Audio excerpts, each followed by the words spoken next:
Friends, मैं हूं सुमन चौहान और मेरे चैनल हेल्थ सिटी में आपका स्वागत है। फ्रेंड्स, आज मैं आपको बताने वाली हूं कि कुछ लोगों को बैक पेन की वजह से कुछ उनके शरीर की कंडीशन इस तरह की हो जाती है। जैसे आप देख रहे हैं, वो तिरछे हो जाते हैं। जब वो चलते हैं तो इस तरीके से चलते हैं या फिर इस तरीके से चलते हैं, यानी बॉडी एक तरफ से ऊपर हो जाती है, एक तरफ से नीचे हो जाती है।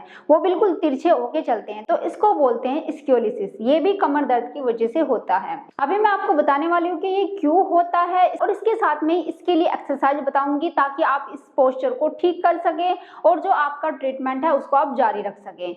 तो फ्रेंड्स, आइए जानते हैं, जो इस तरह की कंडीशन हो जाती है इसको स्क्योलिसिस बोलते हैं या लेटरल शिफ्ट भी बोलते हैं, क्योंकि ये किसी एक साइड में ऊपर हो जाता है और एक साइड से नीचे हो जाता है, और इसको लिस्ट भी कहते हैं। तो ये तीनों चीज एक ही है, जैसे स्क्योलिसिस या लेटरल शिफ्ट या लिस्ट। इसमें होता क्या है, क्यों होता है, इसका कारण क्या होता है। देखिए फ्रेंड्स, जब किसी की स्लिप डिस्क होती है, यानी कि या तो डिस्क प्रोट्रूजन होता है, एक्सट्रूजन होता है, तो किसी एक साइड में होता है। अब मान लिया मैं आपको बता दूं कि मेरी लेफ्ट साइड में मतलब स्लिप डिस्क हो रही है, तो कई बार ये उसी टाइम हो जाता है जैसे आपकी स्लिप डिस्क होती है, तो बॉडी इस तरीके से मूव कर जाती है। वो इसलिए करती है कि कुछ लोग प्रॉपर रेस्ट नहीं लेते हैं। अब जैसे आपकी स्लिप डिस्क हुई है लेकिन आप बैठे रहते हैं, मान लिया आप बैठ के कुछ काम करते हैं या चल फिर भी रहे हैं, तो बॉडी क्या करती है, आप सीधे बैठते हैं लेकिन आपकी बॉडी, क्योंकि इस साइड में आपका स्लिप डिस्क हुआ है और स्लिप डिस्क के कारण आपकी नर्व प्रेस हो रही है, नर्व प्रेस होने के कारण इस लेग में पेन जा रहा है, लेकिन बॉडी क्या करती है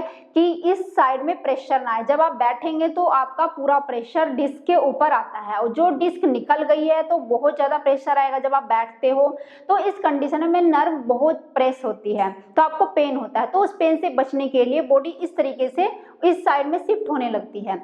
तो आप कुछ इस तरीके से बैठते हैं पेन से बचने के लिए। जिस इंसान को स्लिप डिस्क होती है तो वो इस तरीके से अपनी बॉडी को मूव कर लेता है। धीरे धीरे करते करते बॉडी का स्ट्रक्चर भी कुछ इस तरीके से आने लगता है। जब वो बैठ के उठता है वो इंसान, तो तब उसको ज्यादा फील होता है और वो इंसान कुछ इस तरीके से चलता है। मतलब जो बॉडी का स्ट्रक्चर है वो सोचता है कि नर्व के ऊपर बहुत ज्यादा प्रेस ना आए, तो बॉडी अपने आप ही इस तरीके से मूव करके चलने लगती है। क्योंकि हमारी जो स्पाइन होती है वो इलास्टिक स्ट्रक्चर की तरह होती है। अगर आप उसको बहुत दिन तक इस तरीके से रखते हैं और उसके ऊपर प्रेशर आ रहा होता है तो वो इसी तरीके से शेप ले लेती है। तो इसको ठीक करने के लिए एक्सरसाइज है वो मैं अभी आपको आगे बताने वाली हूँ। तो देखिए फ्रेंड्स, जब जो शेप है बॉडी की वो इस तरीके से हो गई, यानी कि स्लिप डिस्क आपकी लेफ्ट साइड में हुई है लेकिन राइट साइड का जो ये कंधा है वो ऊपर उठा है, तो इसको बोलेंगे राइट साइड लेटरल शिफ्ट या राइट साइड स्क्योलिसिस। लेकिन अगर आपकी जो स्लिप डिस्क है वो राइट साइड में हुई है, इस साइड में हुई है, तो बॉडी आपकी इस तरीके से हो जाती है, लेफ्ट कंधा जो है ऊपर उठ जाता है, तो उसको बोलेंगे लेफ्ट साइड स्क्योलिसिस। लेकिन कई कंडीशन में ऐसा भी होता है, कुछ केसेस में 1-2%, जैसे कि इस साइड में ही आपकी स्लिप डिस्क हुई और वो जो इंसान है इसी साइड में उसका जो कंधा है इस साइड का वो ऊपर हो जाता है। सबसे पहले जैसे बात करें इसके ट्रीटमेंट की, अगर आपकी स्लिप डिस्क हुई है और अगर आपकी स्लिप डिस्क एक्यूट है, यानी अभी थोड़े दिन की 1-1.5 महीना हुआ है और साथ में ही आपकी पोजीशन इस तरीके से हो गई है, आपकी लेग में भी पेन जा रहा है, तो सबसे पहले आपको ट्रीटमेंट ये करना है कि जो आपका पोस्चर इस तरीके से हो गया है इसको आपने ठीक करना है एक्सरसाइज करके, सही एक्सरसाइज करनी है। लेकिन अगर कुछ इंसान ऐसे भी होते हैं जिनका भाई लंबे टाइम तक इस कंडीशन में चलते रहते हैं, वो ठीक नहीं होते, उन्हें पता नहीं चलता कौन सी एक्सरसाइज करनी चाहिए, मतलब कुछ महीने निकल जाते हैं तो ये जो कंडीशन है वो क्रॉनिक हो जाती है, पुरानी हो जाती है। लेकिन उस केसेस में भी अगर उनको फेशर जॉइंट हो गया है या कनाल स्टेनोसिस है, किसी भी वजह का सियाटिका है, किसी भी वजह का उनको पेन आ रहा है, लेकिन सबसे पहले उनको ये पोस्चर ही ठीक करना है। अगर आपने ये पोस्चर ठीक नहीं किया और कोई और एक्सरसाइज कर रहे हैं जैसे फेशर जॉइंट को ठीक करने के लिए या कनाल स्टेनोसिस को ठीक करने के लिए, तो वो एक्सरसाइज इतनी हेल्प नहीं करेगी, आपकी जो प्रॉब्लम है वो उसको ठीक नहीं कर पाएंगी, क्योंकि आपका पोस्चर ही गलत है। इस पोस्चर में आप जो भी एक्सरसाइज करेंगी तो वो इतनी हेल्प आपकी नहीं कर पाएगी और आपकी जो प्रॉब्लम है वो ठीक नहीं हो पाएगी। तो आइए देखते हैं कौन सी 5 ऐसे एक्सरसाइज है जिससे आप इस कंडीशन को आप बिल्कुल ठीक कर सकते हैं। तो अगर आपका इस साइड का जो शोल्डर ये ऊपर उठा हुआ है, जैसे ये मेरी राइट साइड है, ये राइट साइड का शोल्डर आपको उठा हुआ है, तो आपने क्या करना है, जो शोल्डर आपका ऊपर उठा है इस साइड को अपने ऐसे दीवार के साथ लगाना है और आपने पैरों को थोड़ा सा दीवार से दूर रखना है। देखिए जैसे मैं खड़ी हूँ इस तरीके से अपने शोल्डर को ऐसे लगाना है और पैरों को इतना दूर रखना है। जो ये साइड आपकी नीचे की तरफ है, जैसे ये शोल्डर नीचे की तरफ है, ये ऊपर की तरफ है, तो ये दीवार की साइड रहेगा और जो शोल्डर नीचे है उसको आपने बाहर की साइड रखना है। अब आपने यहाँ से पुश करते हुए हल्का सा ऐसे करना है, ऐसे ऐसे अपने टांगों को वहीं पर रखना है, लेग्स को वहीं पे रखना है, लेकिन अपने हाथ से ऐसे यहाँ से पकड़ के पुश करना है और दीवार के ऐसे लगाना है। धीरे धीरे से जाना है। आपने लेग्स को वहीं पे रखा है जहाँ आपने शुरू में रखा था जमीन के ऊपर, उसको ऐसे मतलब इधर नहीं लाना है लेग्स को। तो इस कंडीशन में आपको 1-2 मिनट के लिए रुकना है। चाहे आपको पेन आ रहा हो, आप जितना सहन कर सकते हैं आप उतना करने की कोशिश करें। इस कंडीशन में अगर आप रुकेंगे थोड़ी देर तो आपकी स्पाइन सीधी होने लगेगी। अब आपको सीधे कैसे होना है, देखिए इस लेग को उठा के आपने ऐसे सीधा करना है और आपने इस तरीके से खड़ा होना है। इस तरीके से खड़ा होकर आपने वापस आना है। ये आपने कम से कम 10-20 रेपिटेशन करने हैं और हर बार में आपने 1 से 2 मिनट तक रुकना ही है। तो इस तरीके से आपने जो शोल्डर आपका ऊपर है वो अपने दीवार के साथ लगा के ये एक्सरसाइज आपको दिन में 2 बार तो करनी है। अगर आपके पास टाइम है तो आप 3 बार भी कर सकते हैं। अब दूसरी एक्सरसाइज में जो शोल्डर आपका नीचे है, मान लिया आपकी कंडीशन इस तरह की है, ये कंडीशन है आपकी, तो ये शोल्डर मेरा नीचे है लेफ्ट साइड का, तो मैं इसी साइड से लेट जाऊंगी। जो शोल्डर मेरा नीचे है उस साइड से लेटूंगी। उस साइड का जो मेरा हाथ है उसको मैं ऐसे रखूंगी और लेग्स को ऐसे फैलाऊंगी।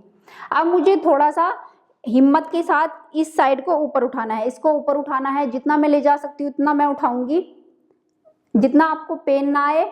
और फिर इसके बाद आप थोड़ा सा सहारा भी ले सकते हैं। लेग को ऐसे करना है और आपने वापस आना है ऐसे ऐसे।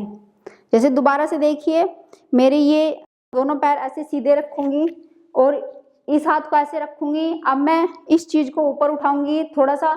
अगर आपको लगता है कि आप गिर सकते हैं तो इस हाथ को आप नीचे रखिए, ऐसे थोड़ा सा हेल्प ले सकते हैं जमीन की।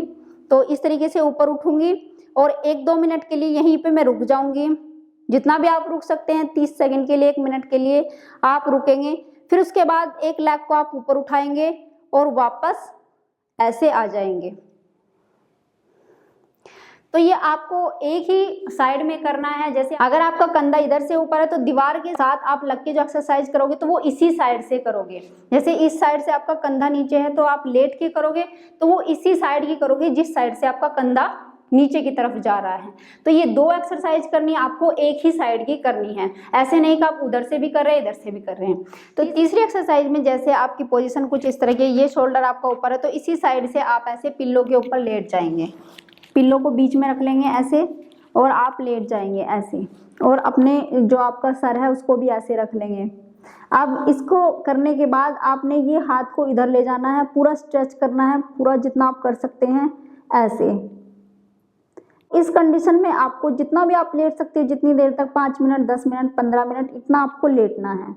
और ऐसा आपको दिन में 2 बार कम से कम करना है, लेकिन अगर आप कर सकते हो तो 3 बार भी आप कर ले तो बहुत अच्छी बात है। अब आप धीरे से उठ जाएंगे।